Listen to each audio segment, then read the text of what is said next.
everybody, and welcome to At 7, where we are going to be discussing Prime Minister Modi and his haters. And if you all are wondering why we're starting later than what we had promised, it's because AIM was late as usual. And this time around, he's blamed it on computer issues, but he is finally with us now. As we start, Ilhan Gobar, as he's calling himself today, This and of pod course, full there is of the Islamophobia is the verbal perpetuation of the killing of the Muslims under the Modi regime. Okay, thank you for that intervention already. And of course, Adit Kapadia, since we're going international, I hope you all have noticed the new look of the show. Adit is joining us from Houston and was in DC yesterday Yes, for all the roads led to DC yesterday. It was All Roads Led to DC. Yeah, yes, go on. we had taken over with flags, Indian food, and all sorts of things. But I'll chime in with a lot of fun things to say. The protests that never were also like Ilhan and Rashida tried really hard for the Congress to go. But Pramila Jayapal was clapping in 30 seconds of him addressing the joint session of US Congress. So that was very interesting. Indeed, But indeed. lovely Really, to be really. here. Thanks, Adit, for joining us. I know it's early in the morning for you, but let's get straight out with the chat. Ilhan Gobar, tell me something. You One was expecting a little more protests, right? They were really lukewarm. No, I actually wasn't expecting protests all that much because the general rule is the louder these people are shrieking, the fewer people that are going to come out on the streets. That too midweek in Washington. लोग इतने वेले नहीं हैं उधर. हमारे इधर लोग बहुत वेले होते हैं कि एक बिरयानी दे दो, एक शराब दे दो, मूनशाइन गराज में बनाया हुआ शराब दे दो, आ जाएंगे. ठीक है, उधर ऐसे नहीं होता है बस, लोगों को काम होता है. तो the people who turned up were the तुचियों का तुचिया वेला types, जिनका unemployable types who turned up out there. You look at, I've tweeted the images, total of 41 protesters. One of them was that Shru Sunita, whatever, who's called senior researcher by the IAMC, you see. So this is the kind of people who turned up. Hmm. And there was that police officer's daughter also. She was also making some speech. I didn't quite listen to it, Yeah, but she was Sanjeev Bhatt's daughter. See, that at least you can say is kind of valid. Like her dad is in jail and she will, I mean, it's natural, no? If your dad has been put away in jail for life, will you accept the guilt of any member of your family? So I don't include her in this. The others were all Velas. She was a daughter doing her duty to get her father out. Adit, you were, of course, there in flesh. You saw all of it going down around you. What were the protests like? I mean, I didn't see much of the protests at all. And I promise you, I walked quite a bit in DC yesterday. So it was not just like, I mean, of course, see, first things these guys forget is this was a state visit. The White House actually called, the US government called Mr. Modi. So they were not going to be protesting in front of the White House because they did not want the other end of the Secret Service stick or or being caught protesting, because that would be serious trouble. But even if you went the other streets, the mood was actually, see, what people were discussing in DC were the semantics of the visit. They were, acha, is this deal good, is this deal bad, stuff like that. But no one really cared about the protests as well. And when I talked to a few people, a few folks who were working at the Hill, few staffers and stuff, I said Ilhan and Rashida are saying they won't come, and so there's a guy close to the Democrat Party that, boo, what do we care? There are two in a house of more than 200. What are they going to do? Like, even the ones, 70 people tried to sign that letter or something. The two co-signers were right in front.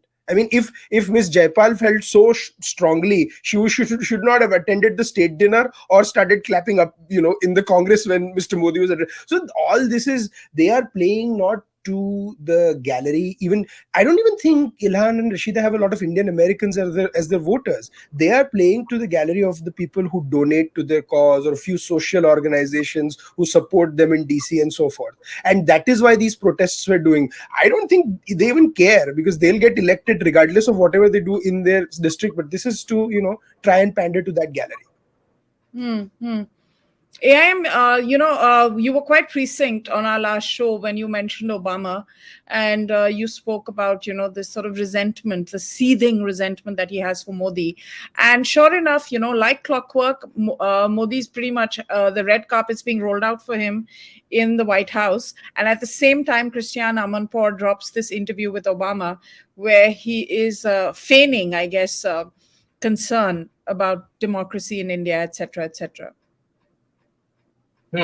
So, the thing about that is, I think a lot of this came out about Obama, about, this sort of self-granted halo of academic scholarship and policy that he created around him. Okay, this was a fellow who was so clueless that he went into war after war after war, destabilizing country after country after country. Killed more Muslims in his presidency than any previous president had in their presidency, displaced more Muslims, and talking about, the rights of minorities. It's absolutely fascinating. Remember, this was the guy that put all these race wars in America into action. We all think it started under Trump, but who nestled, fed, bred, gave institutional funding and support to all these guys that they blossomed during Trump's presidency? It was Obama, right? Obama is a very slimy character. He peaked too early on in life, and he's turned out to be a bit like George Soros, that he's got nothing left to do in life. When you become president, when you're, what was he, 48, 49 when he became president, Very something like that. Yeah, in his 40s. Then what do you have left? This is the age when he probably should have been president. He came too young, made a lot of mistakes. Nobody would really criticize him because he used his race as a kind of a shield. He's never really, on one hand, there's been this thing of how he got treated as a kid for being a Muslim. And on the other, there was this need to be more Christian than the Christian and be brutal to Muslims around the world. For him to be talking about Muslim persecution and equal rights, this was a guy who promised to shut down Guantanamo Bay and never did. Right? Holding people there endlessly without trial. Okay.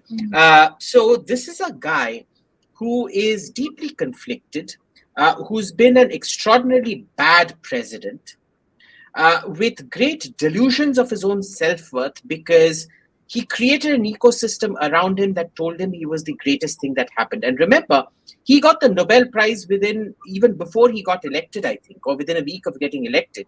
Why? Yeah. Because he went to Prague and gave a speech. And, they're very smart. The Democrats are very smart at the way they wield power. After the Prague speech, and he wins the election, the State Department sets up this thing called Generation Prague.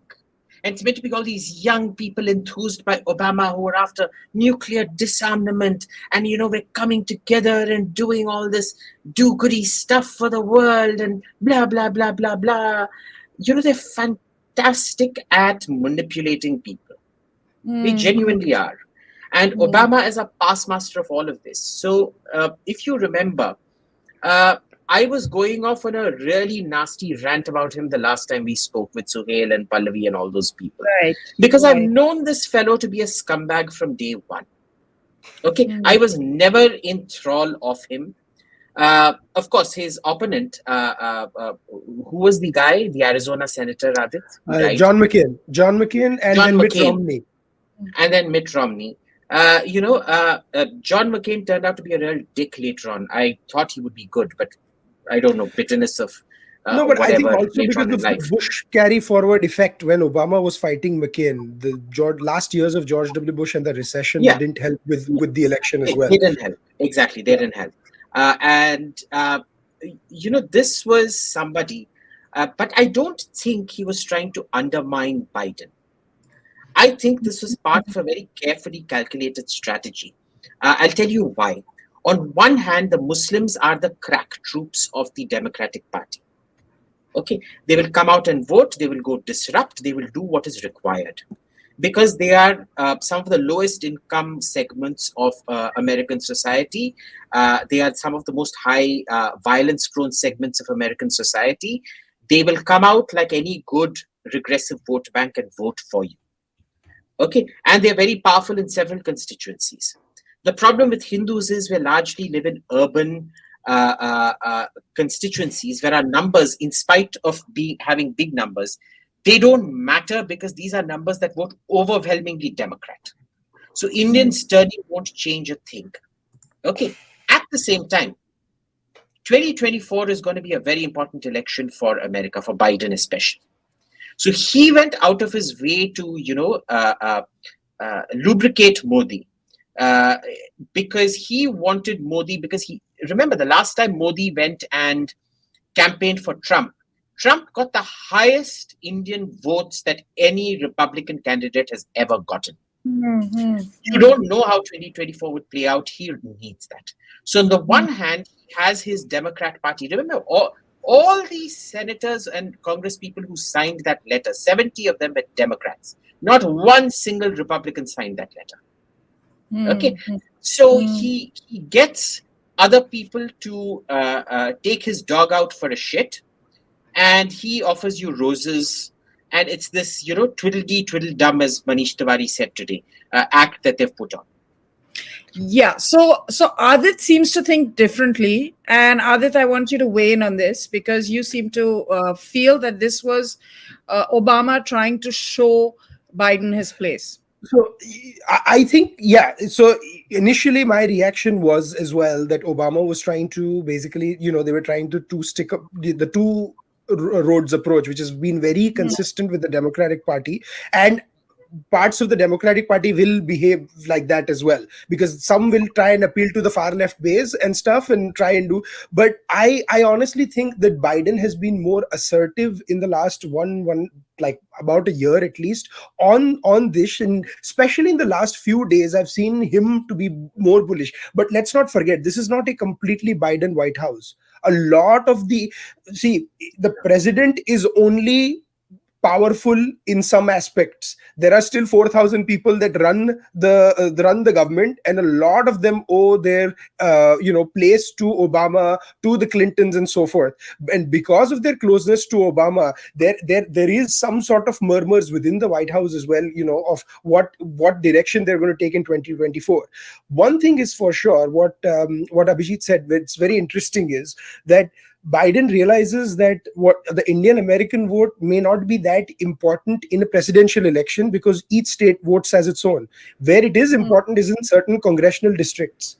And you saw what happens in states like Virginia, where Virginia did not elect a Republican governor for 16 years. It was as safe a state for Democrats. For it was their election to lose, and they lost it. And even New Jersey, the Republicans gave them a big old scare 2 years ago. So both those states, New Jersey and Virginia, have significant Indian American populations. In fact, there are counties of New Jersey where, I jokingly say, but it's true, the third official language is Gujarati. It's that populated with Indian Americans. So you cannot afford, I'm not saying that New Jersey is going to vote Republicans. It's obviously going to vote Democrats, but there are congressional districts where if the community sways, and a lot of them write a lot of checks to the Democratic Party, if they stop writing the checks and the checks go the other way, or the checks don't come, there are going to be interesting repercussions. And make no mistake, the preparation for next year's US elections have already started. The congressmen have already started fundraising. The presidential campaigns have already started. And right now, Biden is seeing one interesting opportunity with Trump versus Ron DeSantis playing out within the Republican Party. He's trying to portray himself as the thing. Now, why Obama said this is to almost tell that, tu janta hai main kaun hu type. I was there who got us first. So this is his way of reminding also that, I did this, I did this, I did that. And so that, because there was not much chatter about Obama in DC. let me tell you, before he gave this Christiane Amanpour thing, no media report, no organization, no one was talking about the Paris Accord or what. Mr. Obama may have forgotten that he co-wrote an op-ed in the New York Times with Mr. Modi, I think in October, it was on Gandhiji or something like that. But not only that, his own friends in the media had also forgotten that. So this was, I think, his way of also saying that, main hoon, I and mean, I was Biden's boss at that time. I think this was Mr. Obama trying to show that. but tell me something, and I want to ask you to this is Obama. I don't know what the protocol is with state dinners and things like that, but was he invited to the state dinner or not? I did not see that, or I did not see him on the guest list. I don't think past presidents get invited to state They dinners. don't. They don't. Yeah, they don't. Okay. So, yeah, Okay. they can be. I mean, I'm not sure, but I don't think they do. But because at least on the face of it, they don't undermine them totally. They only do it. They only do it in the. What was interesting is the appearance of Kamala Harris. Now, after we are done recording the podcast, in a couple of hours, she's hosting a luncheon with Secretary Blinken for Mr. Modi. But vice presidents in most American presidency have precious little to do. There are notable exceptions like Dick Cheney, who was way more powerful than the other vice presidents. But I'd be shocked if something changes. But let's see. But she's only been there on ceremonial events. Okay. And so they've actually sort of kept her in her place, so to speak, which was not something that was looking likely when the "We Did It, Joe" video came out. But there are murmurs she might be replaced, but I don't think that's happening. That she might be replaced. There were murmurs. I remember that she might replace Biden. That was where we were at in the beginning. But Abhijit, Adit was sharing this with me prior to the beginning of the show, that this time around there has been significant interest from the media in Prime Minister Modi's visit in the US, the local media there. Of course, you have the Washington Post, Journal, New York Times, etc., taking the same line, which is negative, negative, negative. But there is also positive interest. And unlike earlier times when the media would not really take note of Prime Minister Modi's visits, this time around it's been written about, it's being discussed, it's been talked about. Look, I don't think there's ever been a time where there was no interest in Modi's visit. The Wall Street Journal, for example, if you're getting a visiting head of government and of a major country, we're not talking about Switzerland or Luxembourg here, they got an exclusive interview. Did you see the placement of it? They did a little patch on the front page, and the head story was something irrelevant. And they did it very deliberately. Okay, so I want you all to go check out the Wall Street Journal from that day, the front page of the Wall Street Journal. So they were also trying to play these games. The problem is, before this, it hasn't suited them to keep it quiet. Now they want to create a whole brouhaha around it. So that's why they did it. There's no great, how shall we say this, goodwill or anything. There is no curiosity. Even where it is allegedly fair, there is still a sort of sting in the tail somewhere. Mm-hmm. But it's also the establishment.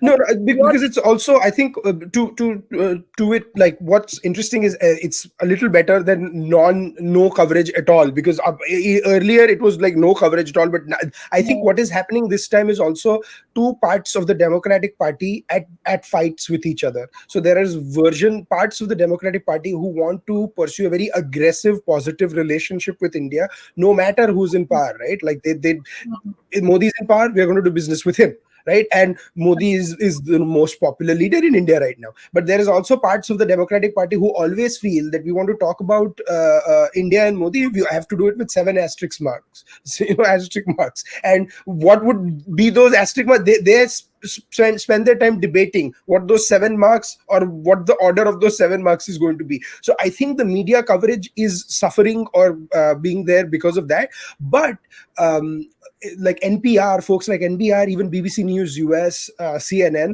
they've been doing some interesting reports. And of course, they have been doing their own masala.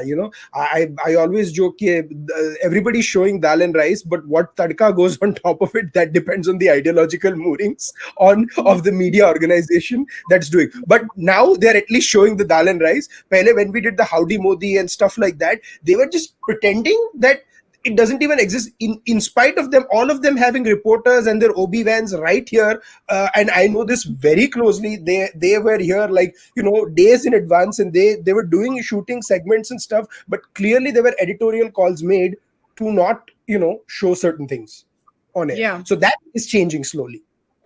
Absolutely. I mean, I hear that a lot as well, because a lot of times most of my family is in the US, and a lot of times they mention that they don't see that kind of coverage in the mainstream media when the prime minister visits. But this time around, it is very different, which takes on a significance of its own, from being of that of that perspective, like you said, to be there but not cover it, to now kind of really going No, and I going think at the Congress persons who wrote that letter and still showed up and still clapped, I think their entrance was to be viewed in that context as well. There, because I think ultimately they thought that they would be called out, and they were being called out by, they not were being again, not not by as much by their voters, because a lot of voters in America, especially in some rural constituencies, they probably have zero things to do with DC. They only care about who their local representative is. They probably don't even watch Joe Biden for more than 5 minutes in a month, right? They care about who their but if your money to fight the elections and to comes from certain organizations, certain lobby groups, and if they are going to jump up and down saying, what the hell are you doing, they'll fall in line. Yeah. But see, Yeah. this time the issue AI has been. One second, I just want to add to what Adit said. See, the issue this time is, like in Britain, it wasn't Indian numbers that changed the votes; it was Indian funding that changed the votes. Indians are funding a very powerful community. What we lack in numbers, we make up for in money. Now, you remember what had happened when Jeremy Corbyn went all apeshit on India? The entire Indian community kind of boycotted him financially, and the money went for the first time en masse. Almost 80 to 90% of the money went to the Tories, who then Boris Johnson won an election with numbers that hadn't been seen since 1937 or 36 or something like that. Okay, so what happens out here is a repeat of the same thing. Indians are less than 1% of the Hindus, are less than 1% of the American population. But we account for 6% of the taxes. Disproportionate. 1:6 ratio of humans is to taxes. Okay. So it's a very, very powerful community if they learn how to use their power. So far, Indians have only been giving money to senators in return for selfies. Okay. Ro Khanna is one of those very famous types. He, in fact, treats some of his funders also like shit, because most of his funding, because he represents San Francisco, comes from all the big business around the Bay Area. Right? So you need to make these things matter. And apparently, Pramila is in deep shit with Indian voters. Apparently, they felt she crossed a line this time. And I'm hearing that a lot of them have pulled their funding from her for the next election. She was also planning on doing the boycott, and that never went through, because for the last 2 days, her phones had been going off. And they'd been telling her, boss, bugger off. Which is why, if you noticed, she was standing. She was joining the standing ovation. She was clapping, but she wasn't smiling. She was looking like a morose monkey out of the Planet of the Apes. Of course, she always looks like that, so there's nothing you can do about that. But even by the Planet of the Apes standards, she was looking more sort of a chimpanzee than the usual gorilla looks that she gives. And she was at the state dinner, by the way. She was at the state dinner.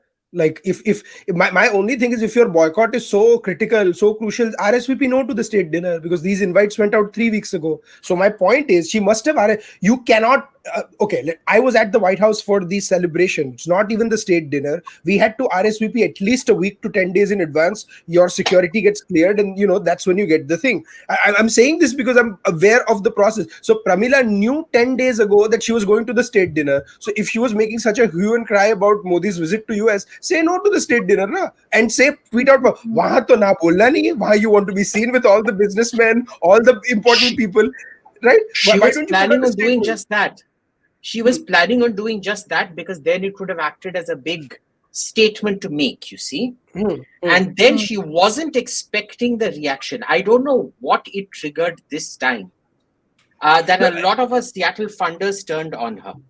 not just Seattle, Abhijit. So sorry to interrupt, Advaita, but I want to add one interesting point that now, see, earlier what it was the Democrats controlled two states in America, California and New York, which had the most amount of Indians. Republicans used to have one state, Texas, which Texas did not have as much Indian American community as it has gained in the last 15 years. In the last 15 years, Houston and Dallas have boomed. But there is a fourth state that is turning deep purple and turning Republican, which is Florida. So now the Republicans have two states again with significant Indian American, Hindu American population, Texas and Florida, which are essentially a counterweight to New York and California. So a lot of these murmurs that you are seeing within the American society is also that, oh boss, the Democrats are also saying we can't just take people for granted. And if you guys remember, to add what Abhijit was saying about Boris Johnson, right? The day before the elections, him and Priti Patel went to the Swaminarayan Mandir. He was feeding cows. I think he went to like 3 temples or something like. And no British, the Labour Party politician was jumping up and down like, oh my God, how can you go to temples and stuff? Guess what?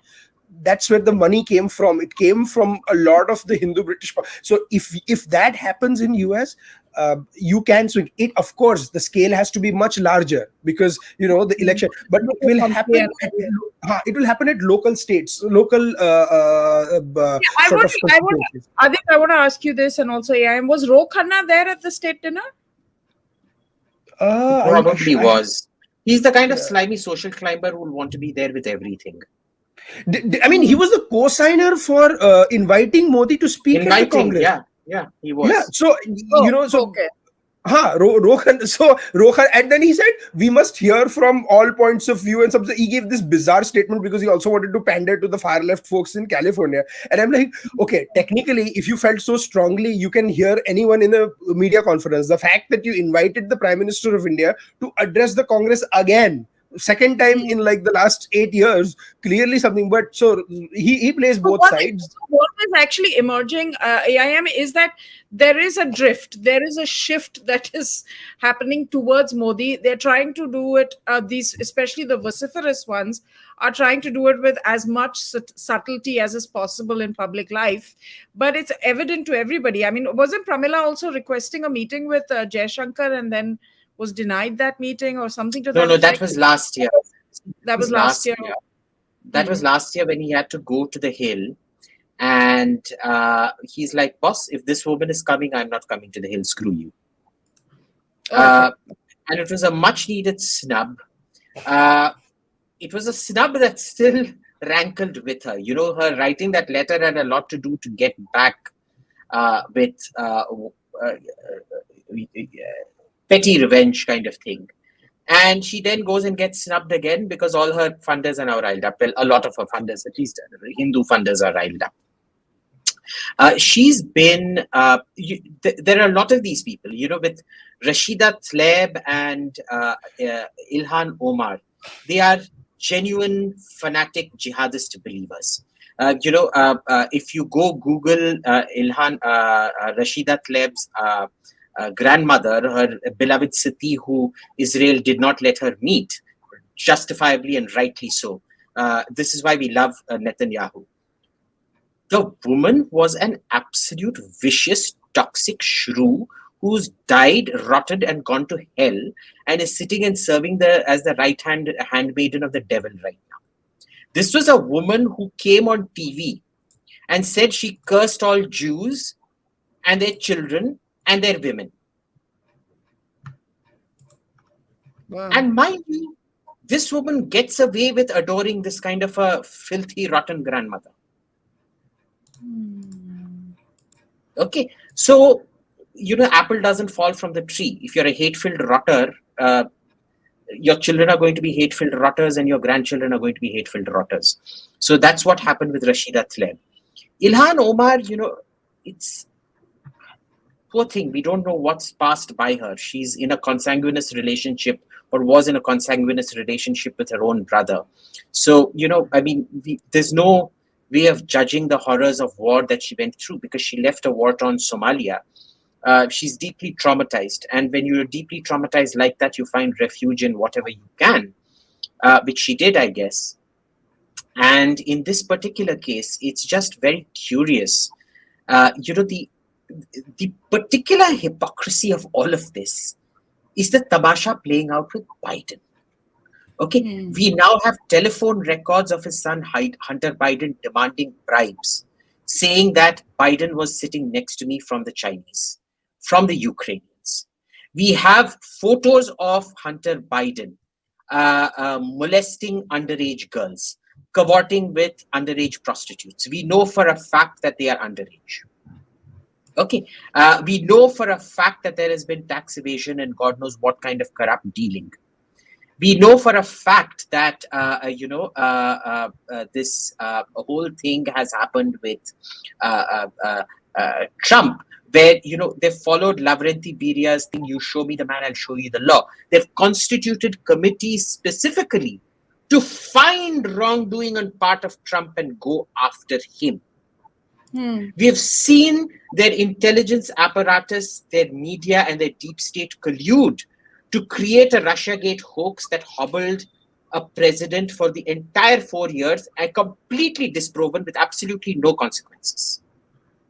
For a country like that to be talking about institutional breakdown here, or a discrimination of political opponents here, is a bit like Nazi Germany calling out Italy for human rights violation. I'm sorry, but it's a joke. Adit, is this Hunter Biden, those images and things like that, they're flying around all in this part of the world for sure. What's happening with the American media there, the New York Times, the Washington Post? How are they treating this story? I haven't seen much coverage on that. I have not seen much coverage on from what I've read on by New York Times. There's always questions, about that, what is proven, what's not proven, but it's going to be very different, when the first family is questioned and stuff like that. Joe Biden per se as his president. So it's very interesting. The last 1 to 2 years, Joe Biden, I think, has been more assertive on the Democratic Party and on the thing. I personally feel that when he took over as the president in 2021, that 1 year, essentially, it was the Democratic Party running the show on their own. I think Joe Biden has been sort of, and that's why you see the change in relationship with India. As far as American politics is concerned, right now for the next 6 months, a lot of stories probably will not be discussed, and they'll start exploding after January 2024. We are entering an election year, and that's when all the stories are. So I think more than the Democrat side on certain stories, the silence from the Republican side has also been very interesting. And we mustn't forget that Republican Party is also at sort of a fight against each other. So if you remember, the Kevin McCarthy has made a deal with 5 or 10 Republican congressmen to take certain positions in that. So that was very interesting that I saw. Yeah, interesting. It has been. And I just want to thank our viewers for joining us on this very quick podcast, and Adit, especially early in the morning, and look forward to having you back here more often. But absolutely, one thing I will add, Advaita, to tomorrow, just to take a couple of minutes about this visit. There is a renewed sense of optimism Certainly. When you talk to a lot of people on the ground, you talk to folks in DC, you talk to congressional staffers. The benefit of being in DC is, apart from the events and stuff, you get to talk to a lot of people off the record, and a lot of people will tell you. And they did say that compared to the last couple of times or something when this was there, there is a very it is almost seen as US reaching out, saying enough is enough. We are not going to do all this. There is be some shadow boxing in medias that will happen, because you have a lot of stakeholders in the Biden administration as well. But beyond that, I think there is a lot of things happening with the embassies, the defense deals, the economic cooperation, all the statements that came out in the last 24 hours, and and we are expecting more statements to come out today. The bilateral has gone very well, so I think this is a good sign of things. And even if Joe Biden were to get reelected, or a new Democrat were to come next time in power, depending on whoever is in business, I think Mr. Modi would do business very, very well with them. And And this you've also visit set seen, the precedent. having lived in the US now for so long, Adit, you've also seen the change in approach to Modi also Yeah, from yeah, the first visit, absolutely. post being elected prime minister for the first time to now. What are if you had to point out three significant changes in the American Mhm. attitude to Prime Minister Modi and the reasons So, for that? so the 2014 visit was very interesting. A lot of people think that oh, there was a lot of positive coverage. It was, yes, there was positive coverage, but there was also US trying to make up for the silly treatment that happened a few years before, with the whole visa controversy and so forth. And so that, then after 2019, and there are two or three inflection points post to the after he got re-elected, after the whole Article 370 thing happened in Kashmir. That's when you saw the shift happening, because a lot of the entrenched lobbies who are not really friendly with Mr. Modi, or who may have of economic interest, strategic interests very different from India, started funding. I'm not saying that was the only point, but there are, I did see the coverage change. But then what this also tells me, at that time also Trump was in power, so they did not really like, they were not fans of Mr. Modi, but they hated the guy in the White House more. And so if Mr. Trump was to do outreach to Modi, that was seen as, oh my god, this is Trump's policy, let's jump on top of that or something. So that is why Trump's visit to India and his event in Ahmedabad and so forth was not really covered that well in the US media. This time, what is different is you have a media that is obviously a little bit in favor of Mr. Joe Biden. Joe Biden has actually not acquitted himself too badly as the president. There have been issues, there have been questions that I've raised, but given the campaign and stuff, I think it's been a better presidency than many people expected, even within his own party. And Yeah. he's been a politician, a very, very shrewd politician. And so I think the Biden White House has clamped down on a lot of these negative coverage. And so if I were to do three quick points: one, the strategic cooperation on the coverage on defense deal has been better. Two, the cultural ties, the cultural aspect of it has gotten better. And number three, the most vociferous extremist left within the Democratic Party that was getting a full coverage of it. This time, you saw a lot of these medias, not organizations, not even talking about Ilhan Omar or Rashida Tlaib's statements. And I'm no, it's their opinion. They can say whatever they want. It's a free country. But the question is, they don't like when someone questions them. Yeah, but are they tiring of the AOC and the squad, so to speak? No, they Kind of. can't, because they do have some pull. They have some pull within, beyond their constituencies, not amongst American voters, but amongst sections of the youth and stuff. Because see, here's the thing, right? This is why Trump got elected as well, from states that were overwhelmingly voting Democrat. He had a message that worked. Now one may question that whether he was able to deliver on jobs and so forth for 4 years. How successful was he? But these people have said certain things that word, but that halo is slowly winding down, because a lot of the members of the squad, the biggest argument against them is just give them a mic and talk to them for 5 minutes, and you'll see how completely incoherent some of these arguments are. So But I I want to pivot back to Modi and not the Hmm. squad so much, but I want to know, except for the fact that their being there, not being there, really didn't make much of a difference as it turned out. Exactly. Yeah. You cry wolf too many times, and it just doesn't work after a Correct. point. But I want to really ask you about, even that press conference and that question, that very motivated question asked by the journalist from the Wall Street Journal. I think Prime Yeah. Minister handled it very like a pro, Hmm. really, and gave the answer that I think that question deserved, because I always find these questions with America itself going through its own race relations issues, mass shootings, things like that.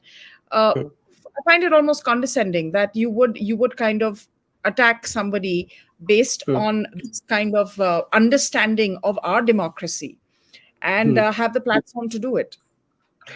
Well, I mean, that question was silly, absolutely, and this has been the classic carrot and stick approach now. But my problem is actually not with them asking the question, because they will ask such questions to play both sides. My problem is when the American Prime Minister comes, why does our media fall head over heels? Why doesn't our media ask about Black Lives Matter protests in to the American Prime Minister and stuff? Why aren't See, the issue is the American psyche in terms of approaching the world leaders are it's very, if you see the establishment has already cohabited Mr. Modi this visit. I mean, you have the entire cabinet, he was meeting the entire cabinet. The fact is, he was at the White House. Mr. Biden was speaking. He spoke. In fact, he was more bullish on the Quad in the address that he made. He even spoke. He even had that statement about Russia and Ukraine, which was very interesting, I thought, in the celebration statement, in the celebration thing with Mr. Modi.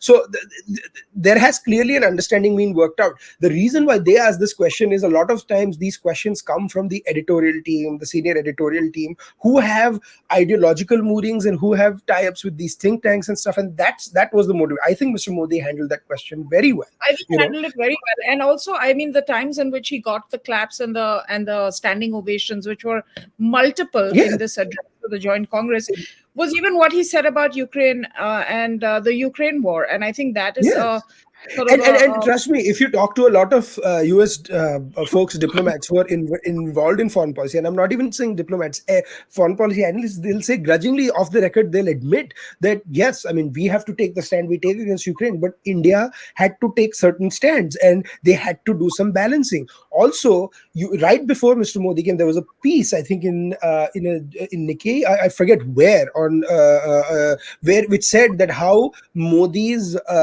India helped prevent an oil price crisis by buying yes, some of the yes. Russian oil.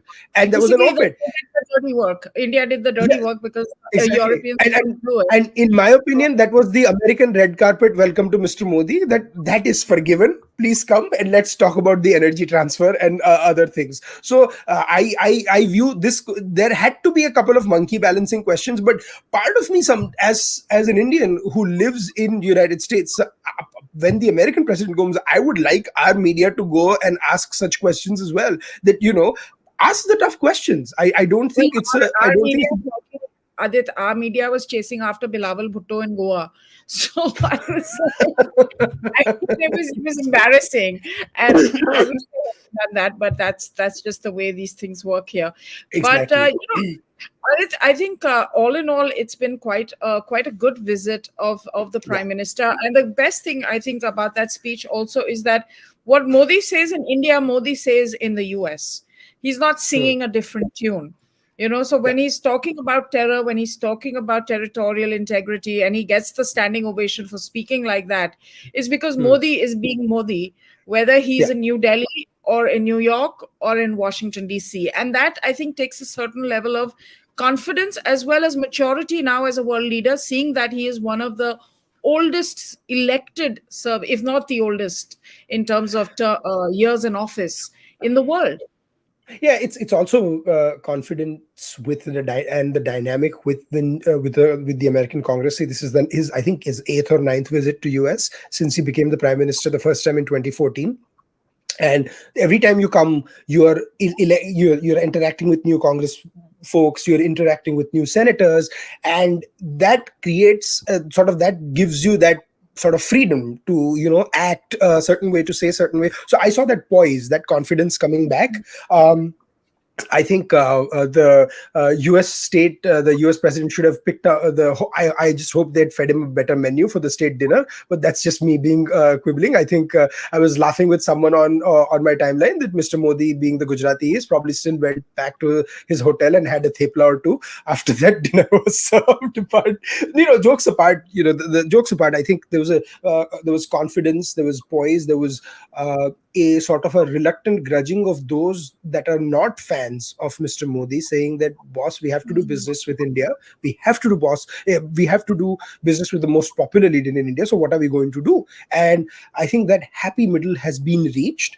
Let's not forget, India is closer to an election than US is, and the US seems more assured about who they are going to be dealing with in power after May 2024 than India seems to be with US. This is not to suggest that May 2024 is going to be a cakewalk or something, but what this is suggesting is that whoever is in power, we are open for business. So the Democrats and Republicans are converging. That's why when Mr. Modi No, talked but about I think, India. the fact that we are heading into an election before them, and they rolled out the red carpet for Prime Minister Modi prior to a big general election, and they track this stuff, so Oh, they are yeah. pretty confident that this man is coming back. So let's not Well, like. let's just for the option, saying, okay, what if there's another alternative or something? Even if there is another alternative, I don't see it happening. As a political analyst, I do see Prime Minister Modi being in the forefront. He still is going to play a very significant role in the Indian polity for years to come. So the question is, I think this is US finally grudgingly admitting that that is the case, what we've been talking about for the last 8 or 9 years. And that is why you see the change in approach. That's why when he talks about Indian Americans, not just the Democrats, the Speaker of the House, Kevin McCarthy, and the Republicans are all giving him a standing ovation. And if you see the state dinner attendee list, a lot of the old Democrat establishment from the time of Mr. Clinton was there too. So I think this is Mr. Joe Biden also pulling his weight on the Democratic Party, that I am the leader of the party. And for the next year, leading into the general election, it's not going to be Mr. Bill Clinton or Miss Hillary Clinton or Barack Obama giving interviews. So which is why I strongly feel, I think this visit is also much to do with Biden asserting himself that this is the relationship I'm going to pursue with India. And I said that on Twitter actually earlier today, is that this is a very significant state visit for Biden as well. Yes, and it's not, it's not just like Modi going there. And that is the big difference that I see sitting in India from the time when there was all this commentary about Prime Minister Modi calling Obama by his first name, to now seeing this kind of reception, and how things have changed in a matter of 9 years. In fact, the Pakistanis, as usual, have the most amusing response to the attention India is getting. And we discussed. Pakistanis are I was joking with a friend. I was like, they are in 3 stages of breakup. They are in denial, then they are ranting now, and the third stage, I don't even want to predict what it's going to be, but ultimately I think it's going to be self-flagellation, saying हमारे PM तो कुछ किया नहीं, शहबाज शरीफ सिर्फ China वालों से मिलते हैं, देखो मोदी जी ने क्या किया. It's going to be a bit of both. But Pakistan first needs to figure out who is going to be the prime minister, or is there going to be a prime minister, or is the military going to take over? Coming as well. Imran Khan is taking digs at them, and because I think that's the other thing, Adit. Actually, we should talk about this. Is the very clearly worded statement. There is no ambiguity there on the role that Pakistan plays when it comes to exporting terror to India. Yeah, absolutely. No. And can I tell you something, Advaita? There is.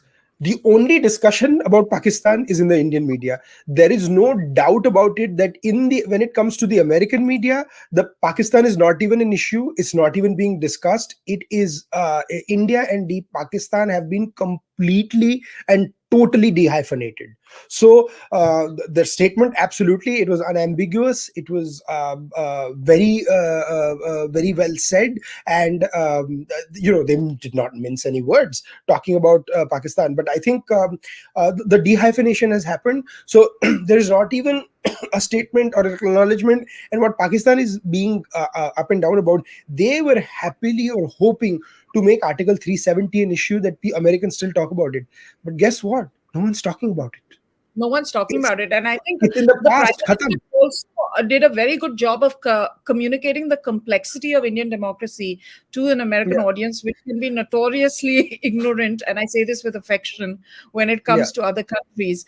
The fact that we have 2,500 political parties, the fact yeah. that there are 20 states in India that are not ruled by Prime Minister Modi's party. This is something where I could actually hear the audience kind of go, oh, we didn't know that.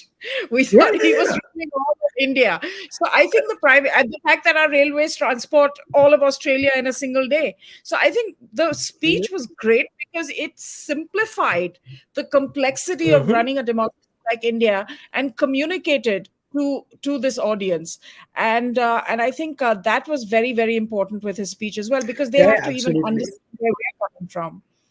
Lot of people in attendance, and I think it worked out well. And again, it's when he leaves tonight, I think he's having a meeting this morning, and then he's doing community dinners, and then he's gone tonight.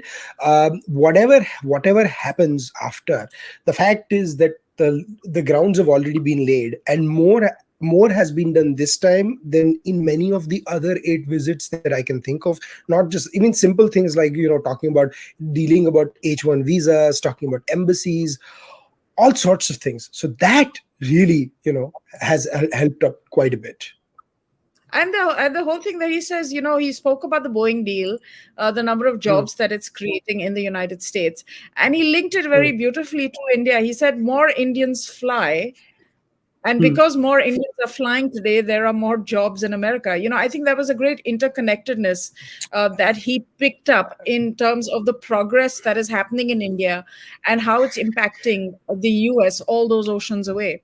Yeah, and then you had the great celebration of Indian American capitalism as well. There, you had the Ambanis there, you had Anand Mahindra, you had Sundar Pichai, you had I think Tim Cook was there. So it was Satya Nadella, if I'm not mistaken. So it was there. And by the way, to answer your earlier question, Ro Khanna was also there, because he would dare not miss an event with all the Silicon Valley is showing up for the prime minister. So yes, so yeah, I was like, yeah, I would like to see him boycott an event saying, yeah, I mean, where the most folks from California are coming. So there is a very interesting sort of situation that is happening. Even within California, Washington, Oregon, there are murmurs about a lot of centrist Democrats being fed up of the far left Democrats within the Democratic Party, and they will strike back in this election. Joe Biden's win was a reclamation of that space, that establishment space, the old school liberal values, where on foreign policy there was not much difference between the Democrats and the Republican. Like I always say, as bad as the Iraq war was, one of the senators voting for it was Hillary Clinton when Bush came, and New York Times endorsed it. New York Times would like to forget it, but they did endorse it and stuff. So American foreign policy used to be very different only 15-20 years ago. But I think there seems to be murmurs when it comes to, and I'm not saying it's good or bad, but there used to be a certain cohesiveness. They tried to show that there was no cohesiveness in that response to India, or whoever was out of power was not showing that. That is changing, and that's why Bernie Sanders, he's tweeted out something. No one even cared about it. Like Yeah, they're like, okay, yeah, what's the I big think deal? Ah, theek hai. Corbyn, Bernie Sanders, they've been so नहीं, rejected by their own people Bernie that Sanders Bernie Sanders is like दादाजी, बेचारे दादाजी correct, छड़ी that's लेके my घर के point. बाहर. हाँ, उनको उनको चाय टाइम पे नहीं मिली तो थोड़ा रेंट कर लिया कि मुझे कोई देखता नहीं है, आपको समझता नहीं है. That was the thing. Yeah, I Okay. think leftist negativity is just something that I think is crosses oceans Huh. and borders and all of Let that. me put it this But way. I don't even think Joe Biden takes Bernie Sanders seriously. So I don't think India probably should. not. Probably not. Yes. And Adit, I want to thank you for joining us. It's like Thank so you. early in the morning for you. And I was saying goodbye to you like 20 minutes ago, but you're always so interesting to talk to. And Adit, I have to tell you guys, Adit has the best gossip and the most authoritative gossip. And I don't know how he gets it sitting in Houston, Texas, but he gets Uh, it and it's fresh. And I, today he's I, not I being I just I just but say it. I just next say it time with authority. It's not really true. I'm kidding. No. he knows everything, okay? And I don't know how he gets it sitting all the way in Houston, Texas. But he knows much more than me about the backstory of a lot of things. So we're going to call him back here again and then pry him a little more to reveal some, not his sources, but to reveal some of the gossip that he seems Absolutely. to know. And thank you, Adit. And I hope you enjoyed the show. And I hope you'll come back on the channel. And thank you, all our viewers. We had a great viewer count today. Really appreciate it. AIM was here. He left early, as you all know. Someone's calling me Godi Patrakar, but or me or somebody or whatever. But I'm not a journalist, so that's my only defense to that. But Adit, do come back, okay? And guys, I will please do absolutely. like this video if you want it to go out to more people, and be sure to subscribe to the channel as well, because that's really the only thing that motivates us to keep doing this. And I hope you like the new look. I know my teeth are looking blue, but that's because I have to get my lighting and everything right. But I just want you to know that I am making an effort for the channel to be more tech friendly and more sophisticated. So we'll see you soon. Bye for now.